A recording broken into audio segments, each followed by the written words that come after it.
Have you ever had the wish to get a redo? Well, Herpa clearly has, because it's just about a year ago that I reviewed another Lufthansa A321NEO, but today we take a look at the 001 version of just that.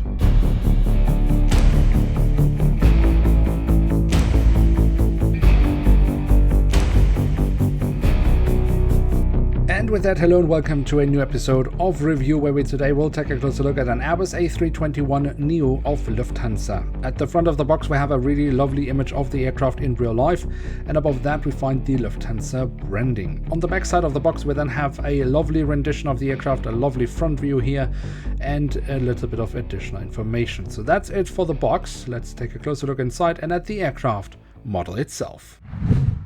And here she is, the Airbus A321NEO in the current standard livery of Lufthansa. And as I mentioned in the beginning of the video, this is indeed just about a year ago that I last time reviewed just such an aircraft model from Herpa Wings. So this is indeed the 001 version, so the second version of that aircraft. But there are a few small differences. One of them, and that's perhaps the major difference, is that we have a new registration code, but there might also be a few other things, and that we will of course take a look at throughout this review. And as always, we start our tour around the aircraft model with a look at the tail section, where we on the vertical stabilizer find the Lufthansa branding. On the fuselage we then have the full registration code, that's of course the new registration code, and we also have the German flag and the flag of the European Union, as well as a little bit of detailing towards the very tail of the aircraft around the APU exhaust. At the front of the aircraft and across the fuselage we have the writing of Lufthansa. Underneath that we have the aircraft type specification and the name of the aircraft. We also find some static ports, which is a new addition to the aircraft model. We also have the typical for Lufthansa yellow squares next to the cabin door, and the Star Alliance logo, of which Lufthansa is a founding member. The cockpit section itself offers us some sensors and also the window wipers, and of course the cockpit windows with the black mask now, which is something the previous model did not have. But what we still have, just like with the previous model, is the dreadful shape of the cockpit section. Here Herpa really needs to improve. Then we can take a quick look at the engine nacelles. They have been kept in all white, just as most of the fuselage, but do have the silver leading edge printed on, and now new also some additional safety relevant markings printed on. That really does help out the model quite a lot. And of course the physical detailing is just as nice as always, but we also have to notice here that we of course now also have the improved engine mount, which solved the issue of the lacking ground clearance. Then on the fuselage just above the wings we also have the emergency exits printed on, which leads us straight to the wings, which we should also take a closer look at, starting over the top side where we have the different flap slats and spoilers carved out very nicely, and we also have the markings for the emergency exit printed on. The underside offers us some more lovely physical detailing, but my highlight on the wings are of course the winglets. How could it otherwise be?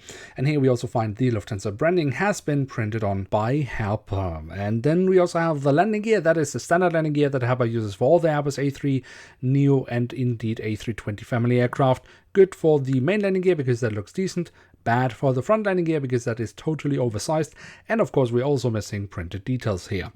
And then last but not least we do also have the doors to the cargo compartments printed on here at the back of the aircraft and also here at the front of the aircraft. So there we have it, the Airbus A321NEO in the current standard livery of Lufthansa, and what can we say about this aircraft model? Compared to last year's version, Herpa has definitely made improvements with this aircraft model, and I can't believe that I actually can say that. Herpa making improvements. What a nice sentence. But they really have. I mean, they have solved the issue with the lacking ground clearance.